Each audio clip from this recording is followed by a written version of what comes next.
Where I live in Winston-Salem, when it's -3 and you can see snow, we call out the National Guard to escort the bread and milk trucks to the grocery store. Don and I were like, so apparently everyone's making French toast on snow days. I don't know what that's about. But thank you for being here today, and even more for the invitation to be a part of your congregation's life on this day and 3 weeks from today, beginning a series of conversations and imaginations about the future. I lead the Center for Healthy Churches, which is not an oxymoron. There are some, and this is one of them. And what a gift it is to be a part of a healthy congregation, seeking to look around the curve a bit, like all good, healthy organizations do, and anticipate where God might be calling and inviting you to go. So we had a wonderful day yesterday, and we look forward to sharing with you really a conversation. 3 weeks from today, we'll be inviting you to come and talk to each other, not to listen to me necessarily, but to listen to one another and to begin to discern and discover this amazing gift that you've inherited as a congregation, that you will manage on your watch and that you will hand to others in the days to come. So thank you in advance for being a part of that and for being willing to come. Yeah, I'm a Baptist from North Carolina. You can tell, right? This is, I do have a Presbyterian daughter. That helps, right? Okay. And she walked off to the dark side with 4 of my grandchildren, and we're getting over that. It's going to be okay. No, I've already met people that we have connections with, and look forward to all of those that will come in the future as well. So our scripture text today is from the second letter to the Corinthians. And actually, it's a text that I, as a pastor, would often use at a funeral. And you'll understand that as you listen to it. But today, we're using it to think about the future. And I hope you hear the promise of the future in this reading as well. So from 2 Corinthians chapters 4 and 5. So we do not lose heart. Even though our outer nature is wasting away, our inner nature is being renewed day by day. For this slight momentary affliction is preparing us for an eternal weight of glory beyond all measure. Because we look not at what can be seen, but at what cannot be seen. For what can be seen is temporary, and what cannot be seen is eternal. And so we are always confident, even though we know that while we are at home in the body, we are away from the Lord. For we walk by faith, not by sight. This is the word of the Lord. Thanks be to God. Really now, I prefer certainty. I like order, predictability. I like it when planes leave at 7:03 p.m. and arrive at 6:42 a.m. I like it when I flip the light switch and the lights come on. Or like this week when I flip the garbage disposal and it doesn't. What is that? I prefer certainty. I want to go to the doctor with my symptoms and have the doctor say, yes, Bill, you have an infection in your finger, and if you'll take these pills for 7 days, you'll be well. And I want that to happen. And I want my children, when I raise them going to church and teaching them the right thing, I want them when they become teenagers to be predictable. Yeah. And I want to be able to predict for them what they're going to be predictable about. Like, I want them to come to me and say, Dad, you did such a good job as a parent. I'm so grateful to be your daughter, your son. And when they go to college, to say, thank you so much. I'm working hard, studying. Going to get a good job. Right? And I want my church to be predictable. I want to walk in and follow the order of worship. Don't mess with that. I want to sing songs I know. I want things to go the way I want them to go. And in my own life, I want my faith to pay off. I want it to be like an investment, like the stock market, which I also want to be predictable. I want to do the right things and behave and get rewarded. I want good things to happen to good people. And as much as I crave predictability and certainty, what I get is uncertainty. It's chaos.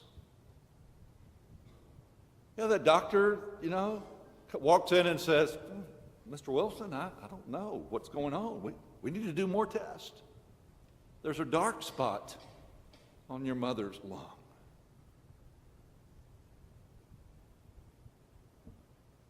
As much as I crave predictability for my children, I don't know, about age 16, a bomb goes off inside their body, hormonal apparently, and they become monsters. They think for themselves. Who knew? They were so cute.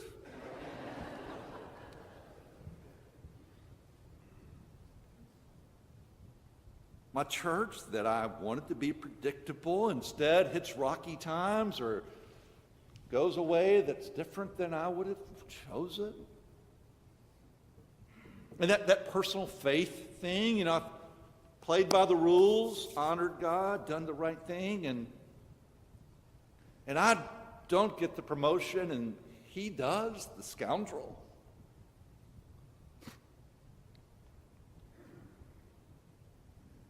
My mother-in-law, Naomi, as godly a woman as there ever was, spends the last 2 years of her life in the memory unit. What a terrible name. Becoming someone we didn't know. Us becoming people she didn't know. And all that certainty I crave is elusive.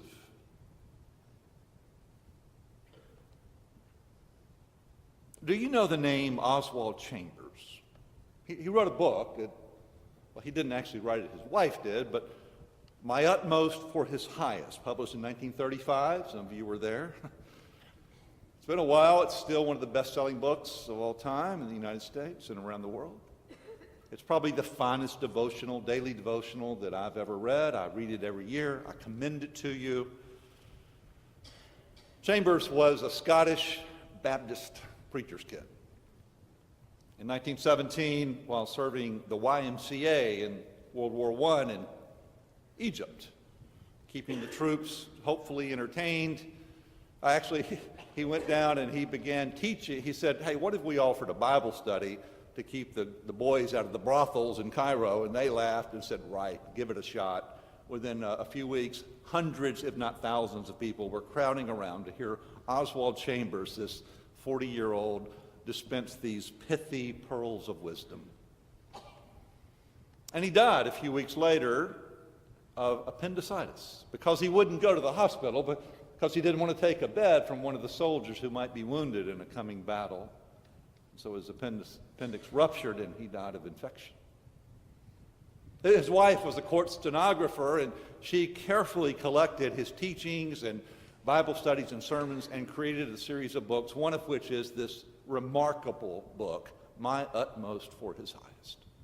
And every day is a different devotion. And on April 29th, the devotion is entitled Gracious Uncertainty.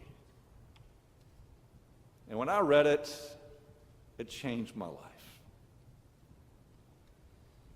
Because Chambers taught me something, and I hope teaches you something very important. He says certainty that we crave is the mark of the common sense life, and that gracious uncertainty is the mark of the spiritual life. And he goes on to say that the nature of spiritual life is such that while we are uncertain in the things that happen to us and with us, we can be certain of one thing: God. Whatever it is, God. He begins to unfold and unpack that common sense life wants everything nailed down, predictable, repeatable, something you can anticipate. But what we find ourselves involved in every day is a sense of bewilderment at what is coming our way. And he picks up on this theme from the Apostle Paul. Friends, he said, we walk by faith, not by sight, because we look at things that can't be seen, which is an interesting thing to say. How do you look at what can't be seen? Go ahead, let me watch. Take a look at what can't be seen. Because what you see, he says, is temporary. I can see that. Clothes and cars and buildings and people. But what can't be seen is eternal.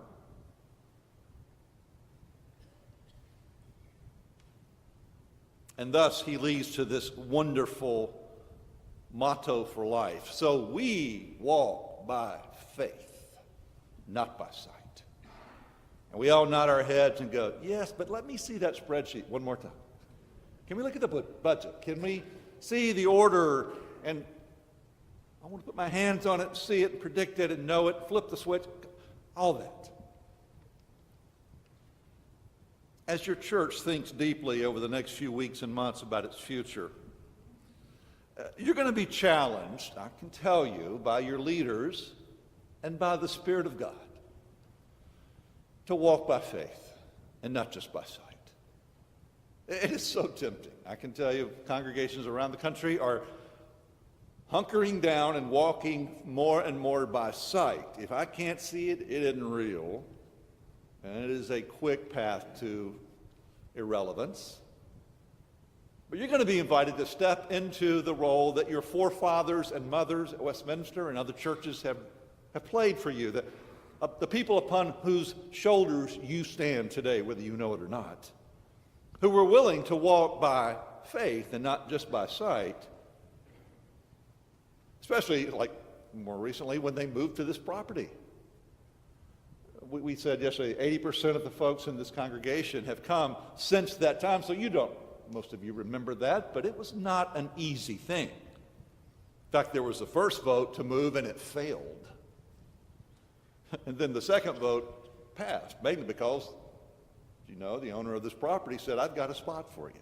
Now, it's out in the country, and maybe nobody will ever move out here.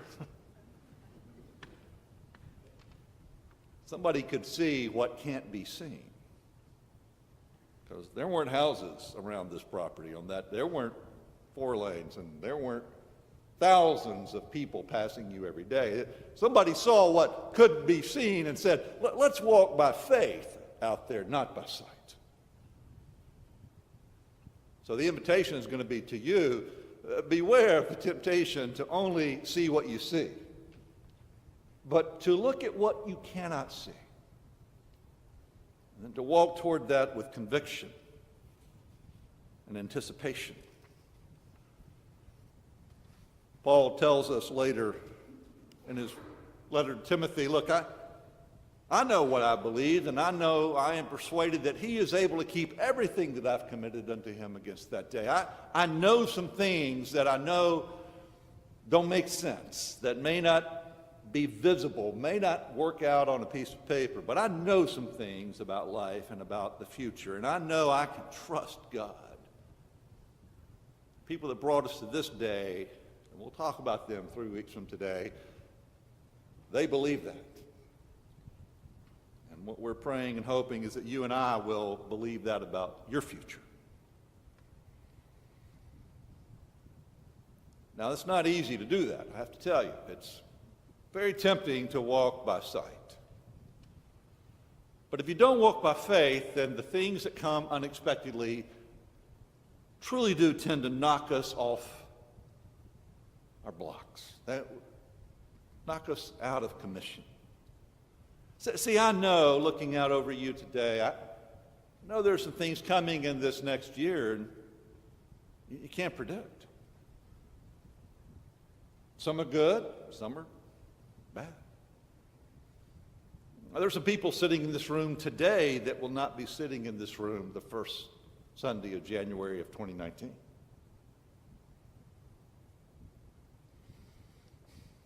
There's some people who aren't here yet that will be joining us, either by marriage or birth, maybe twins, who knows? There's some wonderful things that will happen the coming year. But there are going to be some tough days. And some of you are going to face that doctor walking in and saying, there's a bad spot on this x-ray. Or a boss walking in and saying, Bill, it's been good to have you. You're finished. Chambers says that as much as we fear the uncertainty, it is actually a gracious gift to us. Because without it, we would begin to think we really do run this show. We really are in control. And with it, we find the unpredictability, as painful as it may be or as unnerving as it might be, is actually what drives us to our knees. I stepped into the choir room a few moments ago to say, by the way, the anthem you're singing today is by a Baptist friend of mine, David Swable. David is the minister of music at a church in Richmond. Fine guy. Whose wife, 54 years old, died on Christmas morning. Complications of surgery. David this week said, I'm walking by faith, not by sight. See, without that, the unpredictability destroys us. With it, maybe Chambers is right. Uncertainty is the way of faith. To embrace it is to see it as filled with potential. How will your visioning process unfold and what will result? I have no idea. I can't wait to see. It will be different, and my guess is it will challenge and it will inspire and it will pull you into the future. If you're willing to walk by faith and not just by sight. That is, to try and become something you cannot be on your own.